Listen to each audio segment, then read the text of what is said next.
We are live! Hello, everyone. Welcome to The Show Must Go On line. Today's guests are Kelly and Miguel Cervantes. How are you doing today? We're good. Hello. Thanks for having us. Beautiful day here in beautiful, sunny New Jersey. Excellent. As everyone always says, beautiful New Jersey. Those two go hand in hand very well. So New Jersey gets a bad rap. New Jersey is quite lovely. You got to come out to the house, come see the yard, and work on the grass recently. Ooh. So it's He quite was lovely. weeding today. He really was. He was out there pulling the weeds. I mean, everything is legal over there, so that's what Hello. That's the thing is about Hamilton gives New Jersey a little bit of some razz, but it's not so bad. It's not so bad over here in this part of New Jersey. Nice. Yeah, I'm a New Yorker, so there's always gonna be that part of me that can't help myself, but I'll let y'all have that. Amazing. So I see everyone already joining us and commenting. I'm gonna throw some of these. Hello. Look at this. This is. Oh, What's up, Deanna? Hard face to you too. Oh, look at this. We are this is, I'm so happy to see everyone's faces here. Hello. And as Ashley's commenting here, can't wait for one last showtime, yo. Love it. One last showtime. That doesn't really work. I'm gonna try. I try to do it. It couldn't really get it to scan. Try.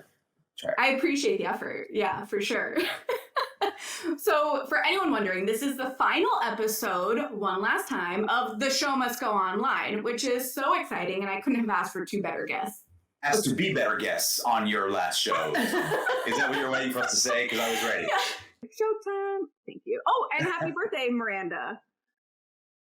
Oh, hi. Is it Miranda's birthday? Miranda, happy birthday. I didn't see that. We have Miranda's birthday and I believe Emily's birthday today. We are just coming in here with so many exciting things going on. Events. There's lots of events today on May 27th. Thursday, May 27th. A lot of events. Important Historically, history is happening. Heyo. So now that we have set the ground rules and everything, and everyone knows the energy that's going to be on today, let's start at the very beginning. A very good place to start. And let's hear both of your origin stories. What got you into theater and writing and singing and blogging and podcasting and all that jazz? Yeah, well, okay, I'll do. You go first. I'll do the abridged version. I'm from Dallas, Texas. I grew up in Dallas. Started acting as a kid in musical theater. My mom took me to an audition, and I got a part in the show called Babes in Toyland in Garland, Texas. If you ever seen King of the Hill, that takes place in Arlen, Texas, which is made from Garland, Texas. It's just like that. Not just like, kind of cool. Anyway. So then I was a kid, in theater, gave up sports and that stuff, and sort of went to high school as a dancer. Kept doing theater with the children's theater out there, and then went to Emerson College. They came and offered me a scholarship to go to Boston, and so I said goodbye to Texas, went to Boston, musical theater degree at Emerson, beautiful city, amazing town. Emerson College these days is nothing like what it was when I was there. But I had an amazing time in Boston, came out of college thinking I was just the hottest stuff since anything, the hot. Can I say? Can we curse here? Don't curse. No, I won't curse. So no, I'm not allowed to curse. Mama's putting the foot down on the thinking language. I was hot stuff coming out of college, and I sort of crashed and burned in New York. I had an agent. I was in the union, and still just sort of fell apart. My first go around in New York. Then September 11th kind of happened right when I was there the first time, and ended up back in Texas for a while, working on cars and trucks for a car accessory store, like you do with your musical theater degree, and. Naturally, the progression, right? And then sort of found myself back in Boston, where I kind of started over. I got to do a show called Bat Boy the Musical, and it was the first production of Bat Boy outside of New York. After they remounted it off Broadway after September 11th. So we got to do it in Boston. I got to meet Larry O'Keefe, and then Larry O'Keefe asked me to come to New York to do the show called Cam Jansen at TheaterWorks, and I got to do that show, which is a cool little show that. Over there at the Lambs Theater. And I met this guy, Vadim, who happened to be the music director for this little show called 25th Annual Putnam County Spelling Bee. And he was like, hey, you should come audition. I think you'd be great for Chip Tolentino. So I auditioned for James Lapine and Bill Finn and all of these people. and I got the job on the tour, which was unbelievable. That's where we met. Just before that, the tour for a year, they asked me to go be on Broadway for 1 week. It was so anticlimactic because they'd already been running for 3 years. Yeah. And I was like, yeah, my Broadway debut. And everyone was like, yeah, stand there, go over there. Don't get in the way. I was like, oh, okay, sure, no problem. That's what I'll do. And so then I got to do that. And then, the actor's life, unemployed, restaurants, or whatever. And then American Idiot came along, and I got to be part of American Idiot with Green Day and that whole thing is so amazing. It was like, this is what you want it to be, like the workshop life of building a show from nothing and getting to see it come to fruition. 1 whole year later, it closed and out of a job again. And then I did the same thing with If Then with Tom Kitt, Brian Yorkie, Michael Greif. And we did that show all the way up through production workshops, 1 whole year on Broadway, and it closed. And I thought, well, that's been amazing. I've had 3 Broadway experiences. Maybe it's time to do something else. She was working. Her job title was Sugar Mama. She was working, making money, and I was trying to keep the house clean and, working on the yard, taking care of the kids. And I thought, maybe this is time to do the next thing. Maybe it's teaching. Maybe it's focusing more on TV and film, writing. Maybe I don't know. And maybe that's, at this point, it's because we wouldn't see each other. And If Then I was going into town at night and she was coming home at night, and it was literally trains passing. So I thought maybe onto something else. Then I would say, and I literally said the words, unless Lin-Manuel calls and wants me to be Hamilton, I mean, I would do that, I guess. They wanted me to audition for SpongeBob and like Jersey Boys in Vegas again. And I was like, I just don't think that's really where I'm at anymore. And clearly they didn't want me. I auditioned 45 times for Jersey Boys and In the Heights as well. So, I would say to people like, yeah, I don't know, but I'll be Hamilton if they want me to do that. And then sure enough, Lynn called me. He said, hey, you want to be Hamilton? He didn't call me. That's not how it goes. No, that's not how it goes. I auditioned. But I love thinking that is how, right. Offer only. Right. Hey, Lynn, what's up? Yeah, sure, buddy. I'll do. No, I kind of knew Lynn, but not like a lot. But I auditioned and I got the role, and that was in September of 2016. May of 2016. And yeah, right, Judy. Lynn was listening out of the and then that was 4.5 years ago, and it's been an unbelievable wild ride, and I can't wait to get back up on stage and get back to doing what we're doing, because it's been a crazy year, for lots of reasons, for lots of people, but just feels like we're almost there, and that this is almost going to be behind us. So close. We're so close. So my parallel origin story to that is grew up in Omaha, Nebraska, and then college at Northeastern University in Boston, though not at the same time as Miguel because I'm younger than him, so we weren't like going to school at the same time. And then I got a degree in, this is a mouthful, you ready for this? It is communication studies with a dual concentration in organizational and public speaking with a double minor in business and religious studies. And what that boils down to is I really want to be an actress, but my dad won't pay for a BFA. Oh, goodness. You went through all of that for that. Yeah. So I moved to New York and, do the whole actor/model sitch, commercials and print modeling, and it just wasn't really fulfilled by that journey, and sort of had this job placed in my lap. I'd worked in restaurants as my side hustle, just, pay the rent job. And I was offered the opportunity to sell and coordinate events for a Tom Colicchio restaurant that was opening in New York called River Park. And I was like, I remember sitting backstage at American Idiot with Miguel and Andrew Call and Ben Thompson, and we're watching a football game or something in between shows on a Sunday.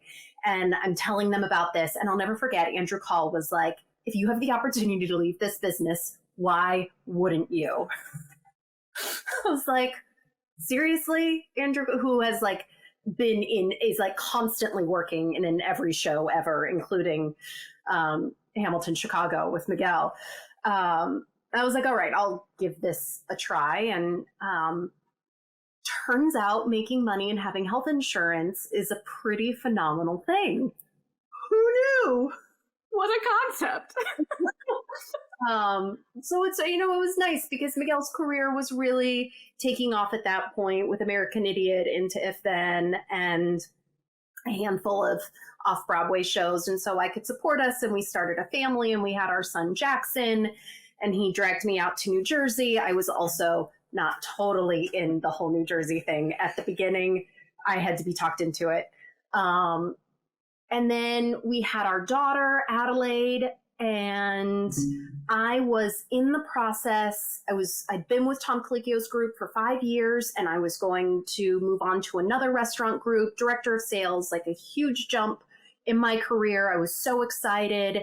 And on the very last day of my very last day working at River Park, Miguel calls me and says, "Hey, babe, I'm booked Hamilton. We're moving to Chicago." I was like, I was legitimately like super psyched and unbelievably excited. And then when I like realized what that meant for me, it took a little while to get used to that concept, because the week before our daughter had been diagnosed with epilepsy. And she was very delayed, and she had a lot of issues. And I realized that I wasn't going to be able to work at all in any capacity. I was going to need to sort of help our family manage this move from New Jersey to Chicago so that he could do the show and take care of our daughter. And over that summer, she got even more sick. Her seizures got worse. So during our time in Chicago, he was going up on stage and saying a lot of words, and I was managing our daughter's medical care at home and making sure that Jackson was okay. And I called myself the CEO and COO of the Cervantes family and really just kept the ship running. And then at some point, I've always loved writing, but I hadn't had time. We got a home nurse to help care for Adelaide, and I started a blog, just writing about our journey with Adelaide and this crazy disability, medically complex parenting life, and mixing that in with Hamilton and all of the insane, crazy opportunities that we had in Chicago. And Adelaide passed away about 1.5 years ago in October of 2019 in Chicago, which was pretty awful. And since then, I have written a book about our sort of journey, which I'm in the process of trying to find a publisher for now. I'm still writing the blog, KKellyCervantes.com. And yeah. Put on a little thing down there. Right. Somebody put in a comment. There you go. And I do a lot of volunteer work. It's funny, I actually just wrote this whole thing about how I've had this complex because for the last 5 years, I haven't worked for money. And when you don't work for money, people ask you what you do. And I've personally gotten super insecure about answering that question. But then I like write it all down on paper and I'm like, I do a whole freaking lot. I just don't get paid for it. So all of my volunteer work with CURE Epilepsy, I'm the incoming board chair. We do tons of fundraising for them. And we've done a lot with the ACLU of Illinois when we lived there. And then just all the writing and social media and support for the epilepsy and disability community. And then just being, mom and wife to this crazy guy who has a new invention every other week that you don't want to see what's happening back here. This is my office. It's over there. It's the work's being done. What's happening over there? I typically do not enter this space. I just throw everything in. I'm like, work. Yeah. A lot of work happening.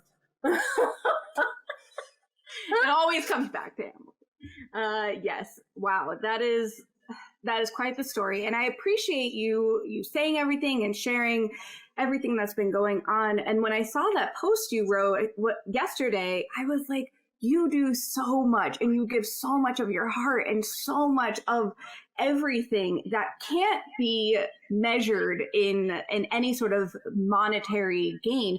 Though, as someone who runs my own business and understands the financial aspect of it, I know how important that is. So it's like these tough things of not wanting to tie yourself to your job and be like, that's what gives me worth, but also knowing that you do fabulous stuff and everyone notices, and what you do with the blog, and I can't wait to read this book, and the podcast that I love listening to, and all of your posts. I mean, you really are touching lives and affecting these communities. So I hope you do know how much everyone appreciates you. Thank you.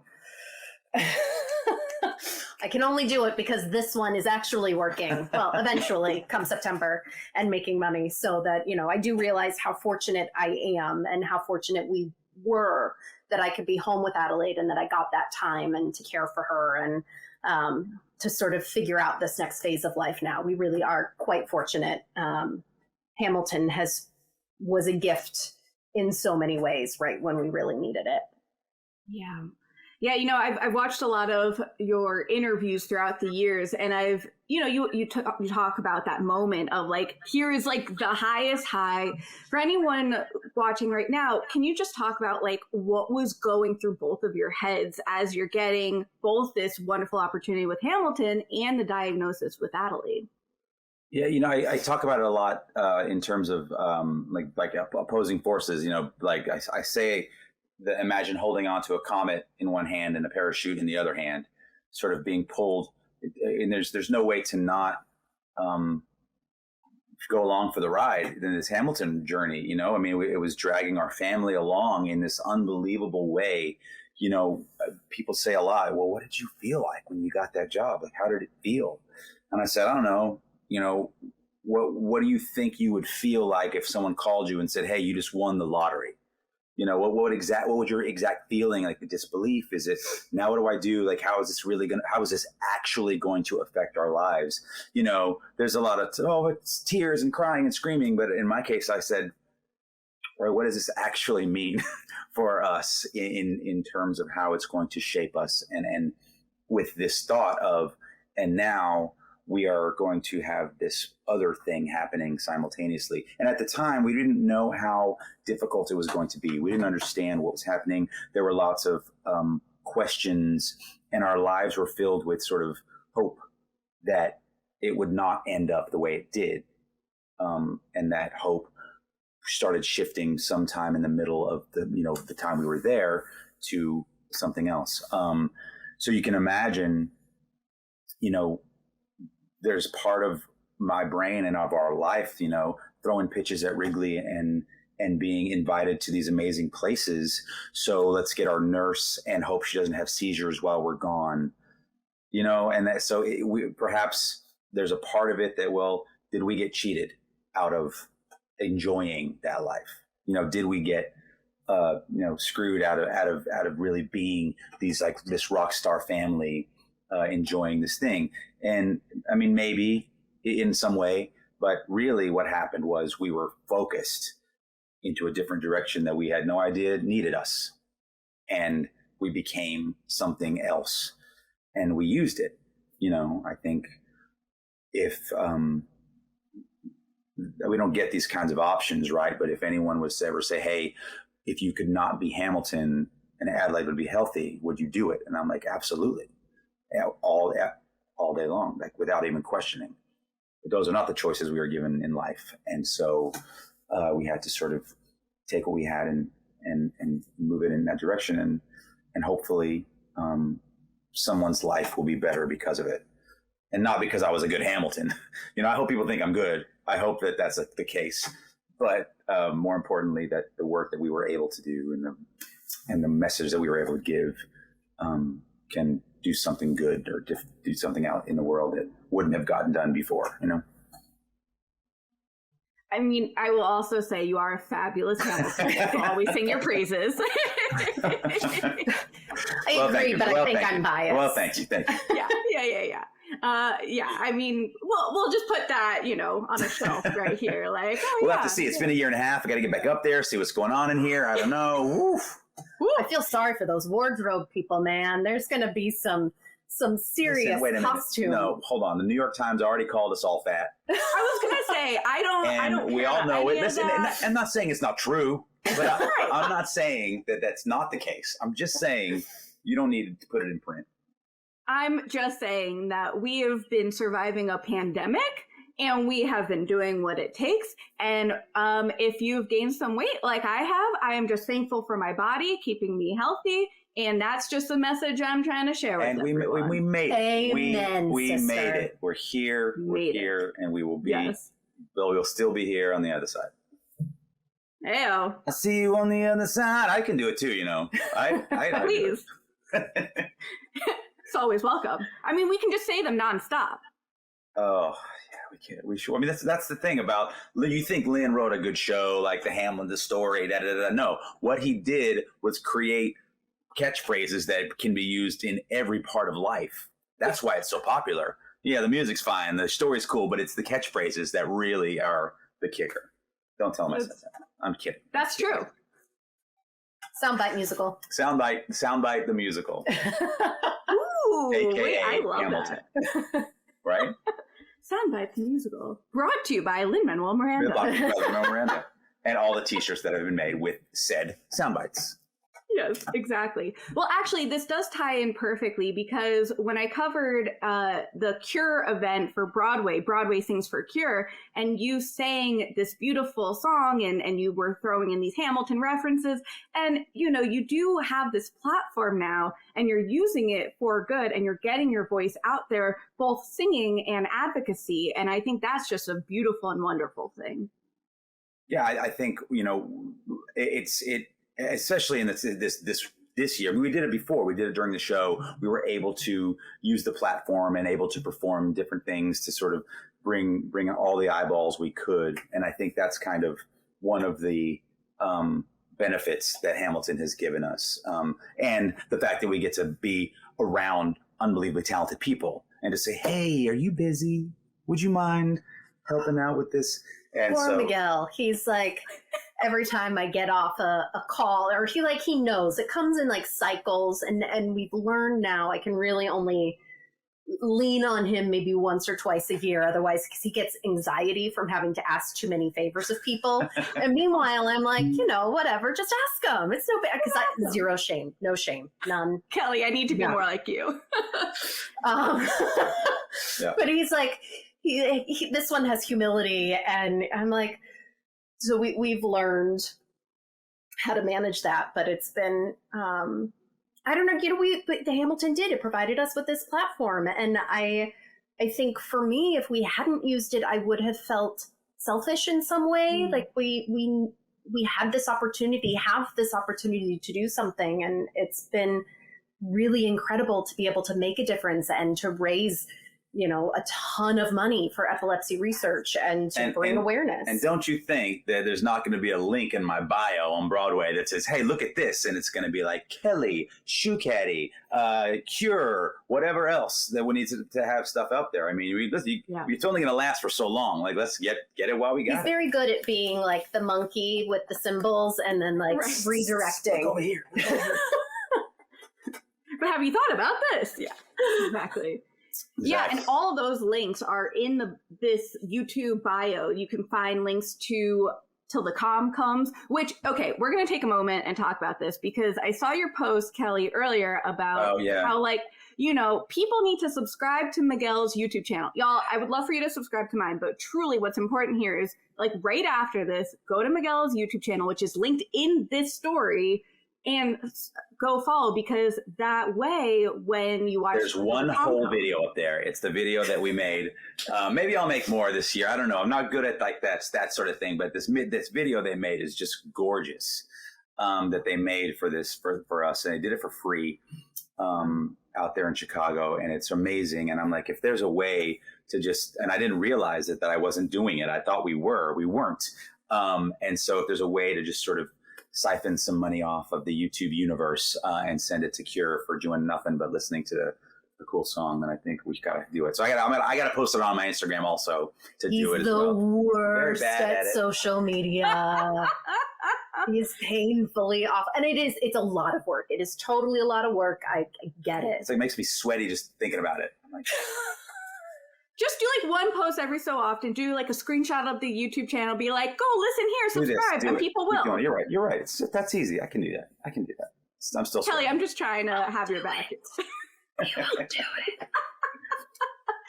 So let's talk about the song, because I mean, I've listened to it on repeat. I love it. I have a really bad anxiety, and this song just like really does calm my chest and my anxiety, and it helps just like believe that you can do whatever you're setting yourself up to do.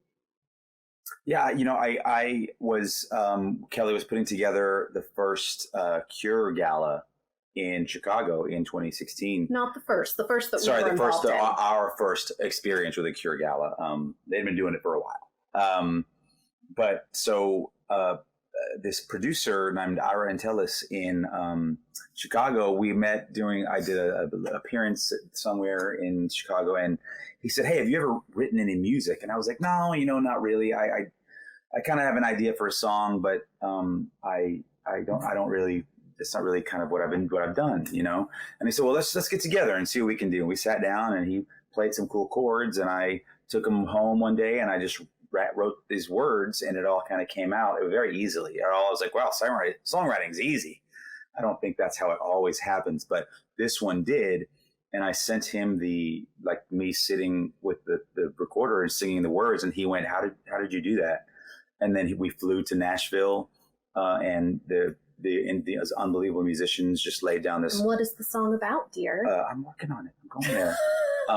We laid down this beautiful, these beautiful tracks, and then I asked some of the folks in Hamilton if they'd come be part of the recording, and they were, and it sort of became what it is. And when I wrote the words, the reason they were so easy was because it was just trying to put into word form how we were feeling about what was going on with my daughter, as a parent of someone who with a child with epilepsy has seizures, there's not a whole lot you can do.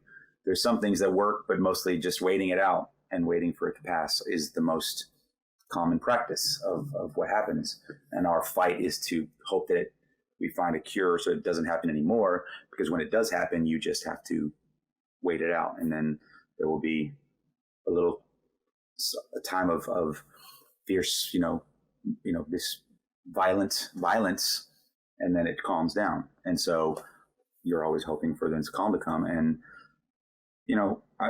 I clearly when we wrote it, there was a different kind of calm we were hoping for. I think we eventually got a sort of peace. And so it still rings true. But as life happens, you change how you see things, you change how you feel based on what's the input you're getting from the world. And so I can still listen to it and find it meaningful in a different way. But, so I'm glad people can, thanks, Maggie. I'm glad people can feel it and be and find some calm of their own from those words. Kelly, for you, whenever you do see Hamilton, and it's an emotionally charged musical, the second act can be pretty intense. And especially when I was covering One Last Chai and I was there, and what an exciting thing. But for you, what's that like sitting in the audience and hearing some of these words Miguel is saying, and it feels like it has these extra meanings as well? I think I remember the very first time I saw Hamilton, he surprised me with tickets for our anniversary. It was like late September or early October, right after they had first opened on Broadway. I was pregnant with Adelaide, like 9 months pregnant, about to pop. And I bawled my eyes out. I don't know that I have cried. I think I cried once or twice after that. And I've seen it. I don't mean to be like braggadocious here, but I've seen it a lot. I think Maggie's got you beat, though. Maggie I think is Maggie's out. Maggie knows what's up. What's your number? I'm curious. How many times? I don't know. I used to remember, but it's over 20. Okay. There would be long periods where I wouldn't see it just because of the kids, and it's not. So over 4 years, I feel like that's a respectable number, but pretty nice. But it doesn't. I think maybe it's because I see Miguel up there.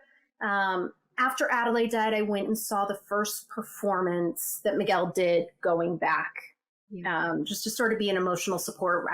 We had no idea how he would emotionally handle doing the show, that first show back. And it actually wasn't Quiet Uptown. It was Dear Theodosia that got me during that one. And then, and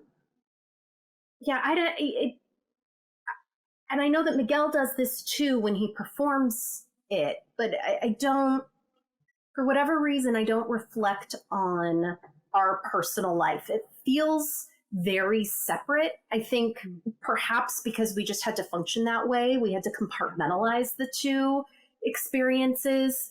So I just am able to enjoy the show. And also we know everyone else in the cast, obviously. And so it's just fun to see our friends up there performing and celebrating their talent. And so it for me, it's not that emotional, visceral experience, which I suppose is not the most exciting answer, but it is.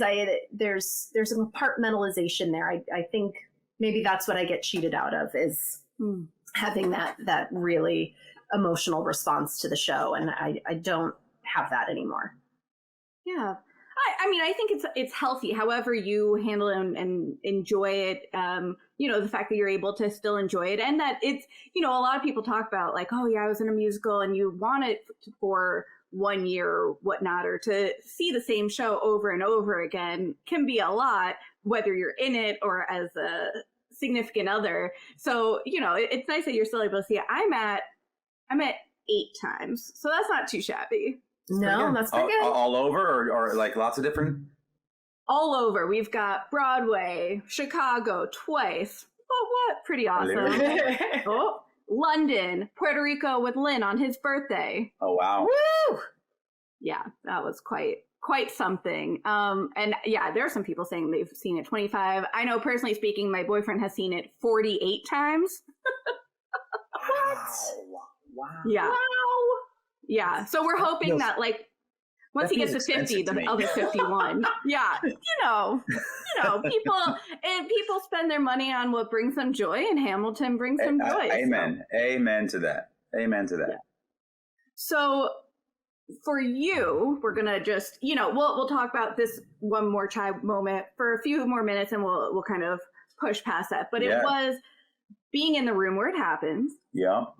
Was one of those experiences that truly was unlike any other theatrical experience ever, because you had built this legacy in Chicago. You had been there. You were A. Ham in Chicago. Like, of course, wonderful understudies. They are amazing. But you had become synonymous, and everything else that was going on, and CURE being in Chicago, and like just every aspect of it. But also, there's not that often that a show like Hamilton has a sit down thing for 4 years. That's like the longest anything had been in Chicago. There's so many aspects. What was that like for you? It's a great question, and all of those things are.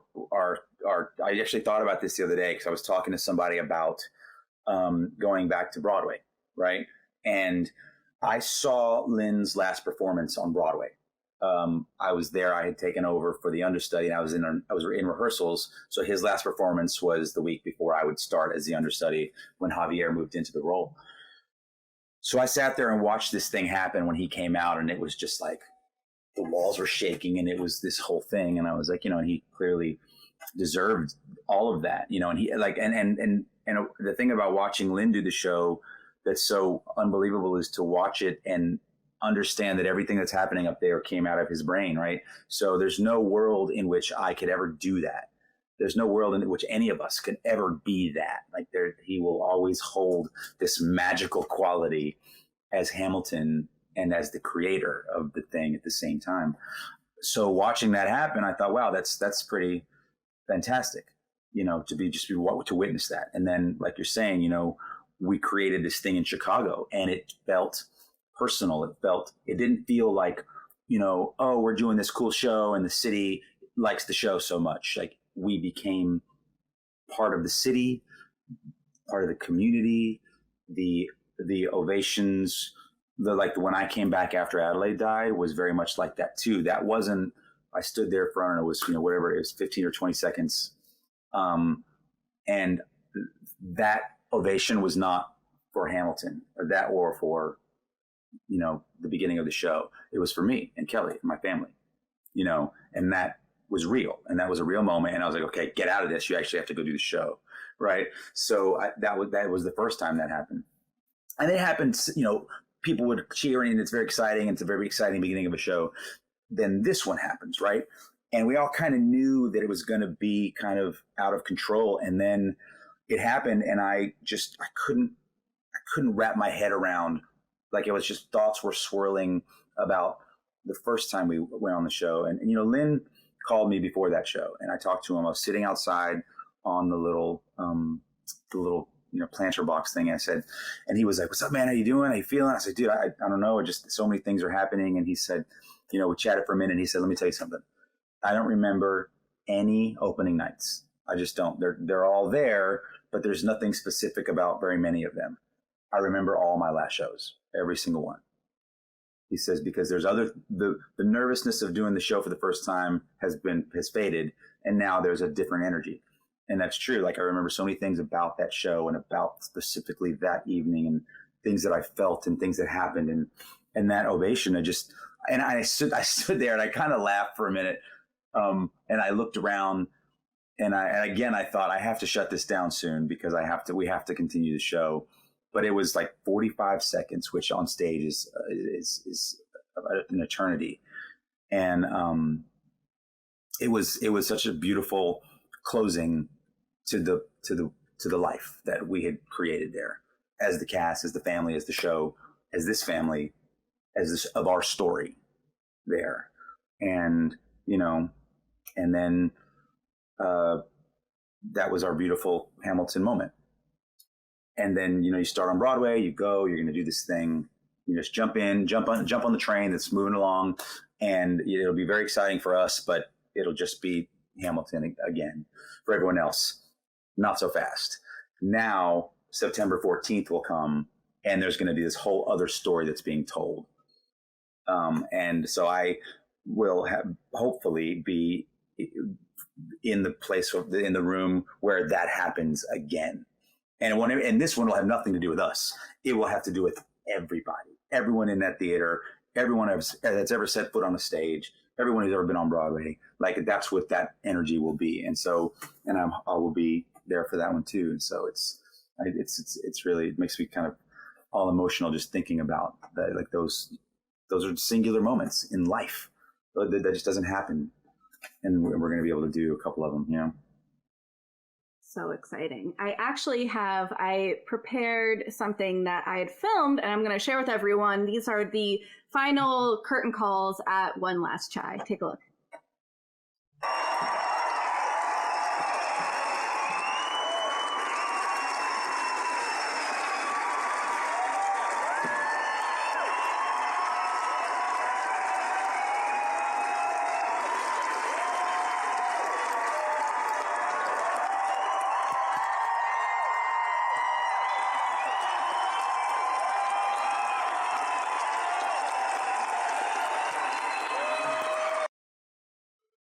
Aww. See, like, I'm all like verklempt over that. It's like, oh man, yeah, it's beautiful. It's an amazing. And that's not even over. Like, we're still there. We're still going to be part of it. But that Chicago experience will just be this amazing, like, little beautiful, tragic, story that we'll get to keep with us forever. And no matter what happens next, we'll always have that time there as a family and all the rest.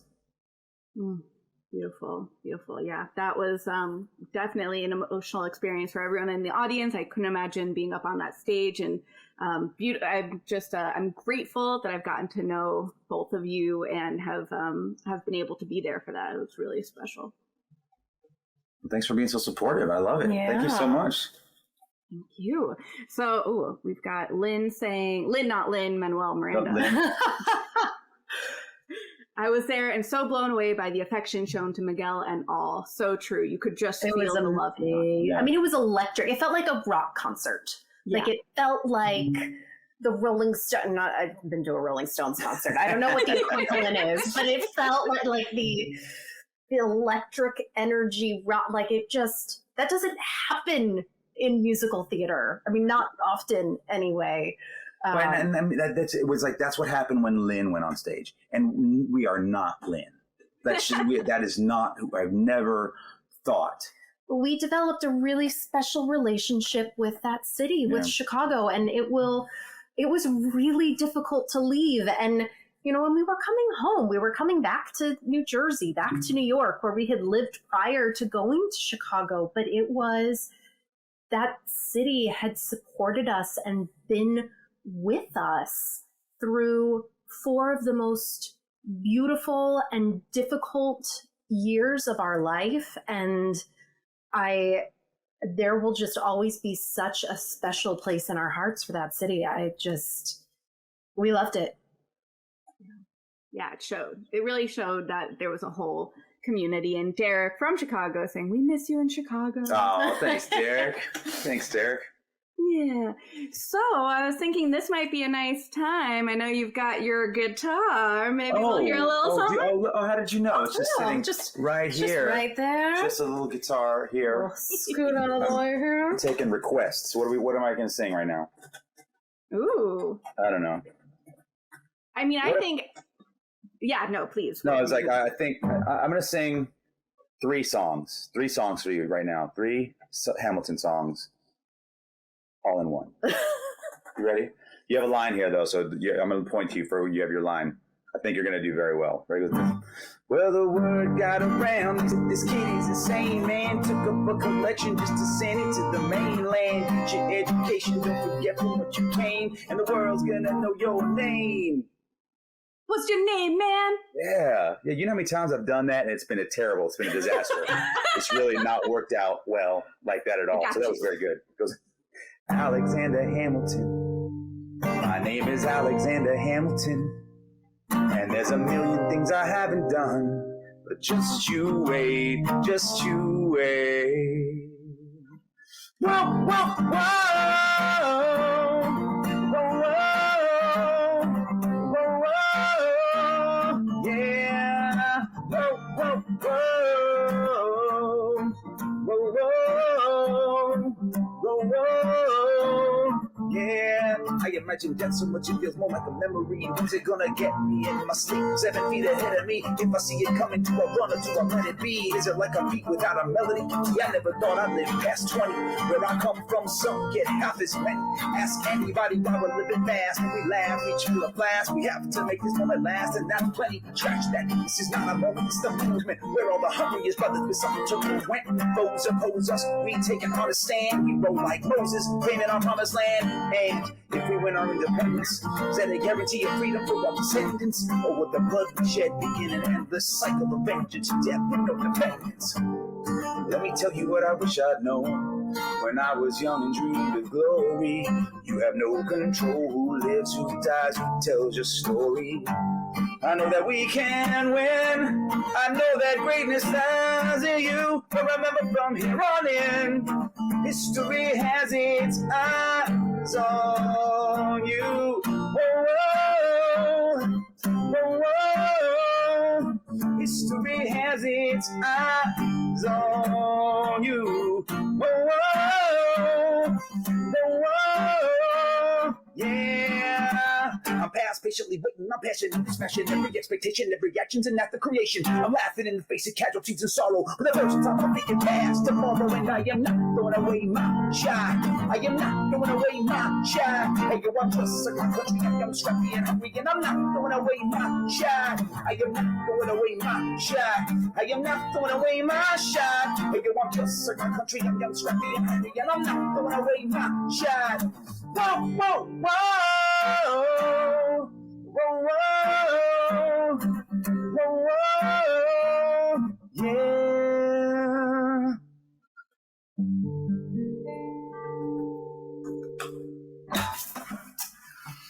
So that, the official title of that song is a ham jam. You jam all the Hamilton songs together into one song. Because, funny fact is that Hamilton doesn't really sing very many songs by himself in the show. He sings with a lot of other people. So that's the way to do it. You're getting all of the love here. Right? And then he gets me as like a backup swayer. Like I won't get my full like backup dancer, but maybe like a backup swayer. I love it. That's when I'm in the audience and I'm listening to him. I'm like totally bopping my head, and then I'm like realizing that everyone else is still and just watching, and it's just me. I've turned the whole Hamilton musical into a dance party. Kelly, you and me both. It's good. It's good. It's good. This is great. I'm just trying to get all of the reactions here. Yay! This is amazing. Yeah, actually, Lisa and I and a few other friends were there at One Last Try together, and we were just holding on to each other, and like it became kind of a dance party. We didn't sing, don't worry. We saved that for all of you, but we were all had to. Well, yeah, the cool thing about that show is that performance is, I think, although oddly enough, there were some people who I talked to that was their first time to see the show. They'd never seen it. No way. Yes. I thought for sure that no one in that audience had not seen the show, that everyone there was like coming because it was the last show. And I talked to a couple people who were like, yeah, it was great. That's my first time. I was like, that's not usually how it is, That's actually not. You're going to be so disappointed when they see it again. I was like, and the last thing I said, I'm like, Eliza, my love, what are the words at the very end? And when she comes in, boom. What do I say? See you on the other side. I'll see you on. Is that what I say? Do I say that? I'll see you on my love, take your time. Oh, that's it. My love, take your time. I'll see you on the other side, right? That's it. Is that what I say? Let's say that's what I say. Okay. It's a good thing we're going to rehearsal, right?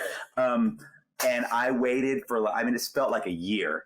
And the guy, because I started crying. That was the first time I had really started crying, because I knew that was like the last thing I was going to say on that stage.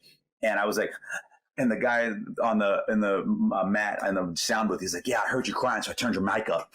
I said, thanks, buddy. He's like, I knew it. I loved it. It was great. I said, thanks. And so I was like, I usually don't wait that long. And, that's not usually how it goes.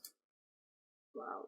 Oh my goodness. That's amazing. I love how he's like, no, I got your back. And you're like, oh, I got your back. I'm just going to turn it up. Like, just snotting all over the place. Like, yeah, no, it's good. It was great. Yeah. So have you been singing Hamilton around the house, Kelly? Do you have to be like, okay, babe, we get it? Or are you singing it at all? No, but we hear the songs all the time because he's doing like Zoom performances or cameos, and so I'll be up in my office reading, and then it's sausage. Wait for it.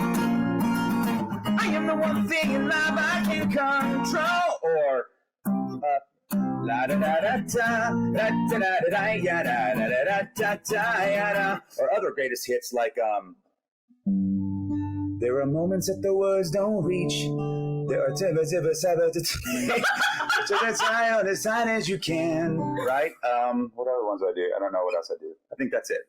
Maybe there's. Oh, yeah. And then, nope, that's not it.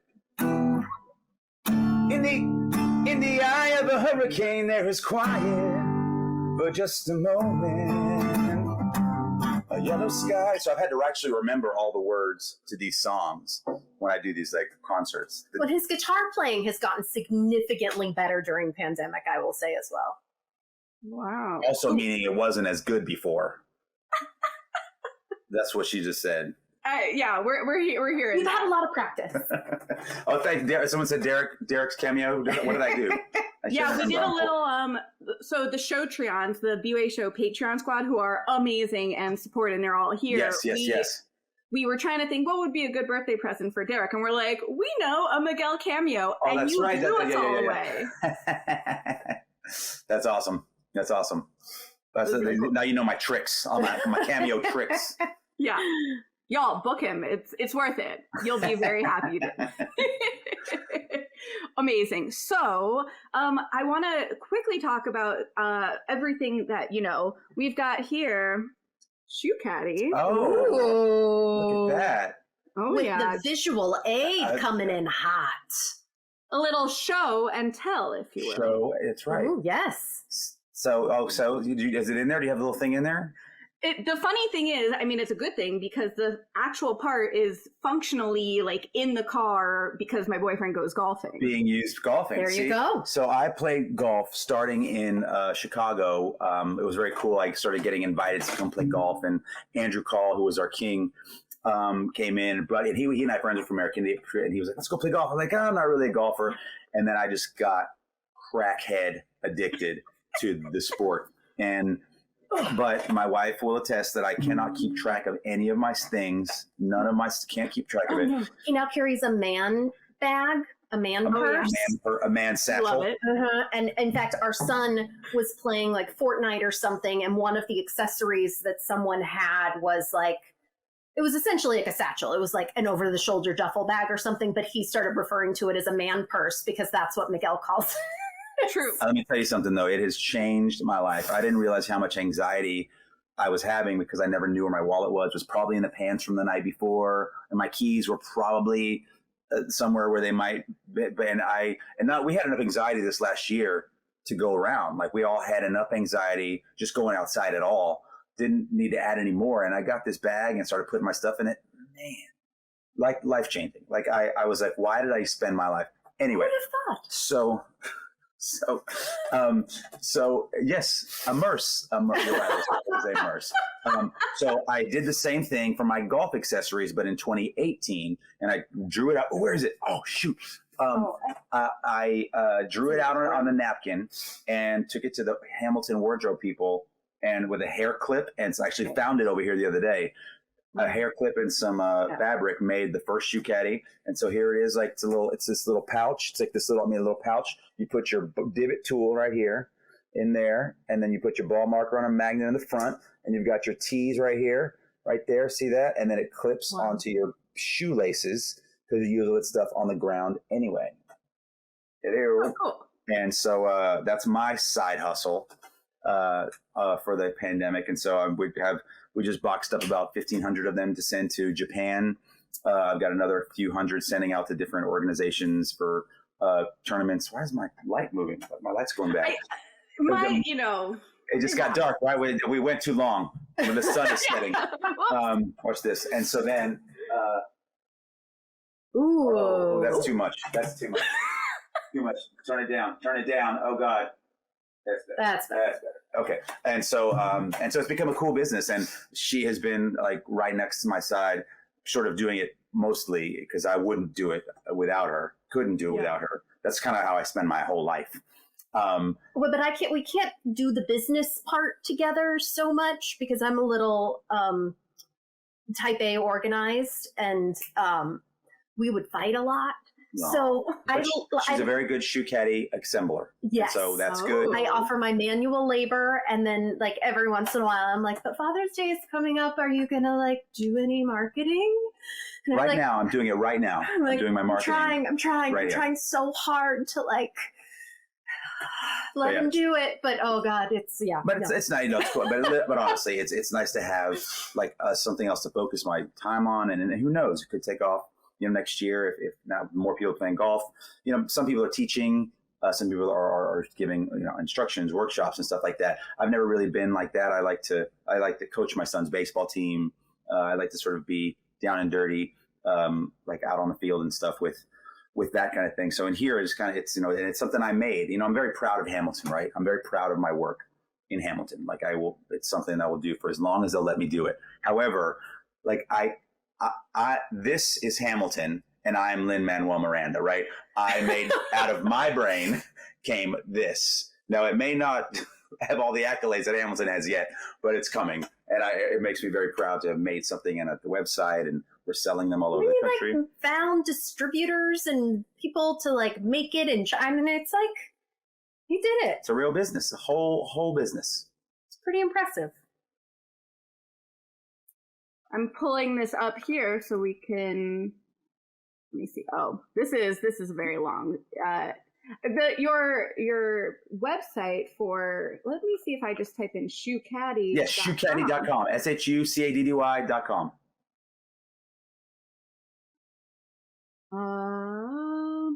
Let's go. Click, boom. There it is. Yeah, that's it. That's the one. Get your Father's Day gifts. Father's Day gifts. Any golfers in your life? Go do it. It's good. It's good. I like it. Our upcoming charity golf tournament. We do bulk orders with branding. This is why he keeps me around. I love it. Yes. Yeah. Ooh, So she's good at that part.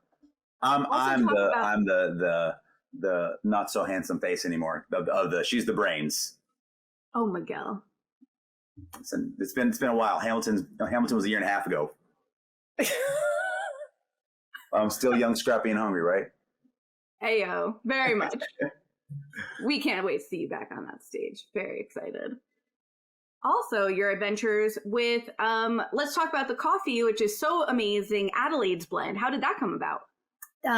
So a friend of ours introduced us to this man, Michael Schultz, who owns Fairgrounds Coffee and Tea, which is based out of Chicago, but they have stores in Dallas, Minneapolis, LA. And then he also has, like in businesses, like corporations, like if they have a coffee shop in their building, like his company does that. Yeah. So he's like big in that world. And we were doing our My Shot at Epilepsy campaign to fundraise for epilepsy research for CURE. And he was like, well, you can do a shot, you can take your shot, or you could do like a shot of coffee. And so he came up, he said, what I want to do? I want to make a kind of coffee called Adelaide's Blend. And his team designed the bag, and he found the roasters to make the coffee beans, and you can order it online on their website, on their app. You can go into the stores if you live in one of those cities, and 20% of the proceeds from every bag go back to Cure Epilepsy, which is super exciting and just this fun way that we can give back. And I love opening up a bag of coffee in the morning that has our daughter's face on it. It's pretty cute. And the coffee's actually really good. Like, I was a little bit nervous the first time we tasted it. I was like, oh crap, what if this sucks and we're going to have to like sell it anyway? But it's actually like really good. So it worked out. Totally. Yeah, I'm a coffee fiend. I love coffee and I love it. I got 2 bags when I was there in Chicago, and they're back home in New York, or else I would also show and tell that here. Can't wait to drink. Well, there's new bags now. We updated the bag, which is fun. It has little ladybugs on it in honor of our Adelaideybug. So yeah, we've the support that we have had around us with Adelaide and with CURE. That's our dog snorting on the ground. Sorry about that. Limbo. It's so funny he's not here. My pup usually makes a cameo and he'll start barking about, so all dogs are welcome. Yeah, we've got both dogs at our feet.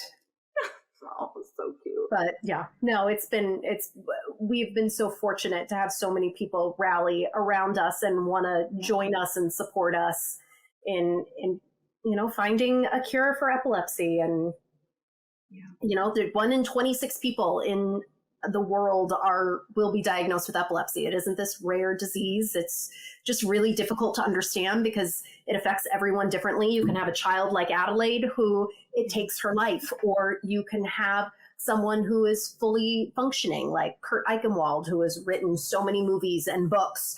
And then you have, the Cameron Boyces of the world who, Sudep took his life in his sleep, and it looks so different in every single person. And so I think it can be so challenging for people to understand, but it affects every life that it touches. And then, implicitly out from there, it affected our son. He wrote a song actually about it. Wow. I've got to find that. Yeah. Which is really sweet. And he's I hope Adelaide. Hope epilepsy to stop. I want epilepsy to stop because I don't like it. Yeah. That's good. So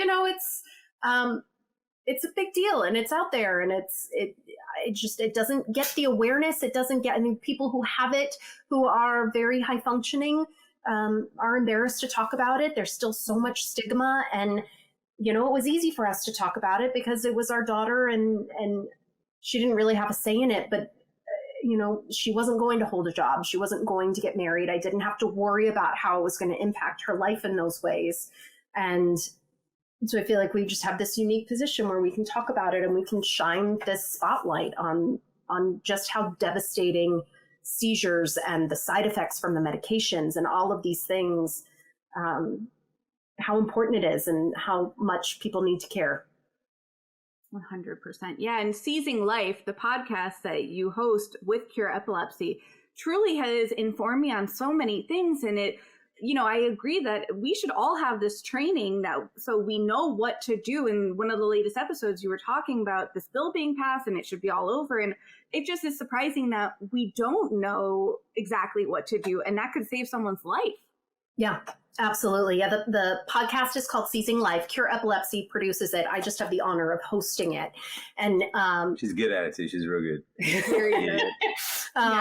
Thanks, babe. But I've learned so much. Every episode, I learned so much. And it's really, it's amazing. We talk to people who have epilepsy. We talk to clinicians. We talk to scientists and researchers. And so we get this like broad spectrum of our community and learning how we can make change. How can you, this week it's, how can you make schools seizure safe? How can you get a seizure safe bill passed in your state? Or we talked to one woman who has has a great relationship with her work and has, sort of navigated, she's had seizures at work, and how do you navigate stigma in the workplace? And, being pregnant with epilepsy, going to college with epilepsy. Miguel and I did an episode about mourning our idealized life. We had this idea of what our life was going to look like with our daughter, with our family of 4. And then epilepsy took that away from us. And, there's a lot of grieving around disease when your life doesn't look like what it's going to. Even when the person is still alive, there's grief there. And so the topics really run the gamut, and it's been such an incredible experience. And I've learned so much in hosting that podcast. And my family is amazing because since pandemic, I film it in our kitchen, because the whole idea is that Cure Epilepsy was started by a group of women in their kitchen. Oh, wow. And so we always filmed it in a kitchen, or Board Chair's kitchen in Chicago. But now that we are not in Chicago and we are in the middle of a pandemic, I film in our kitchen. And Miguel has the very big responsibility of keeping our dogs quiet during recording, and they're not allowed to come in the kitchen. I just sort of take over the entire first floor of the house. Seems like she should do it in here from now on, though. These dogs are just chilling. So chill. Amazing. Yeah, keeping dogs quiet is some feat, and at your feet, they're doing a great job. They're doing amazing. I'm so impressed. And Sriracha's head, I think, popped up at one point here, but that was about it. Yeah. And Lisa's commenting, my mom had epilepsy and my best friend has it. It's so much more common than people think. Mm-hmm. That's the truth. It is. It really is. The chances are someone who has it and you don't even know it. Wow. Because they just don't talk about it. And it doesn't have to be as disabling as it was for our daughter, but you better believe it still affects every day of their life. Definitely. Where can everyone learn more about this?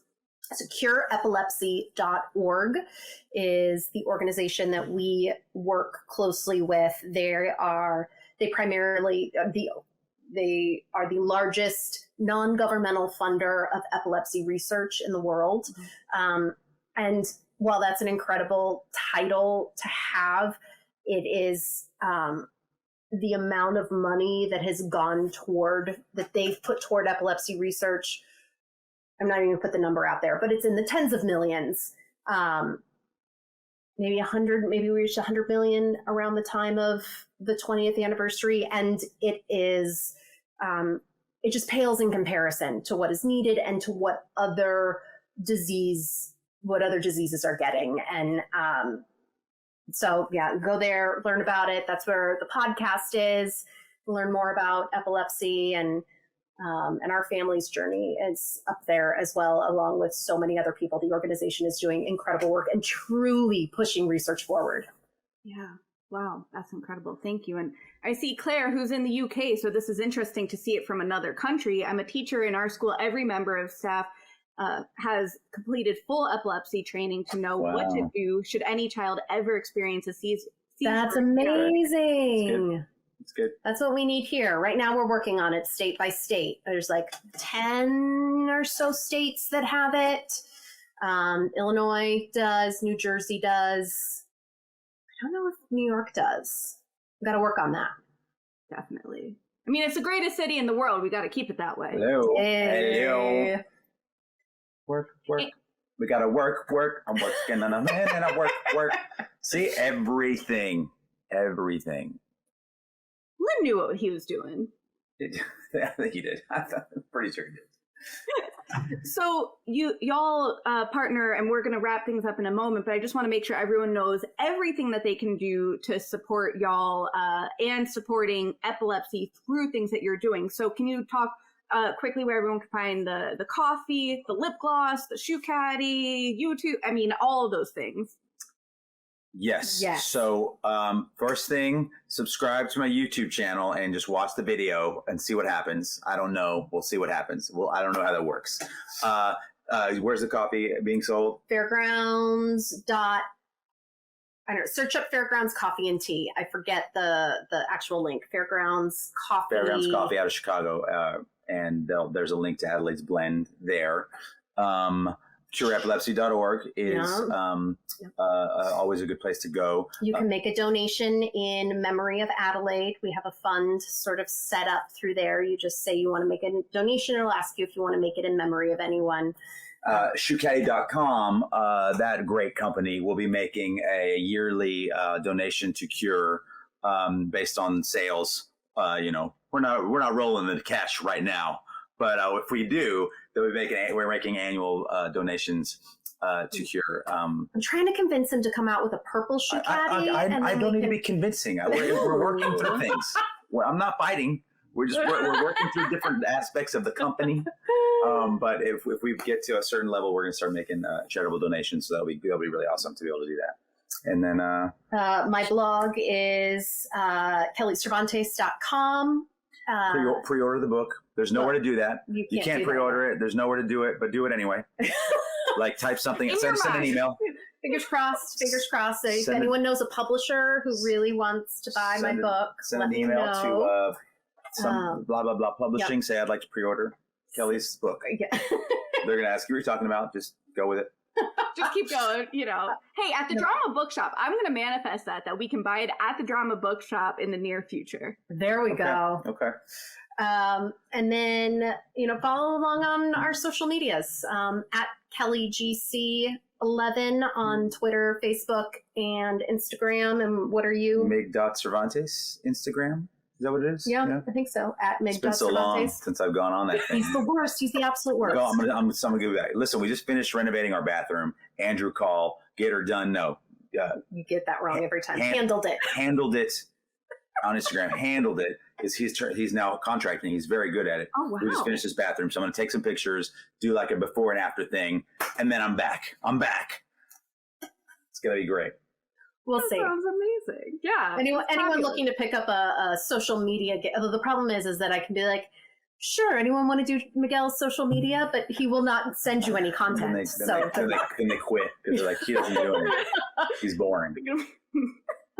I'm sure when Broadway comes back, there will be plenty. It'll get better. It'll be very interesting then.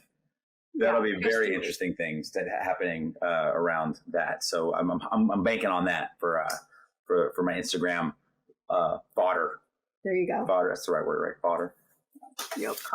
Content also. Content. Okay, he's like an 8-year-old man over here. Fodder. Folder.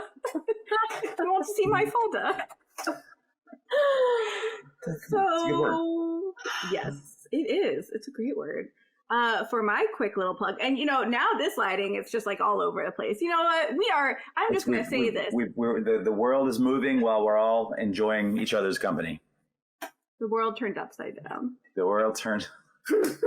I was trying to think of one, and you got it. You got there. That's good. Thank you.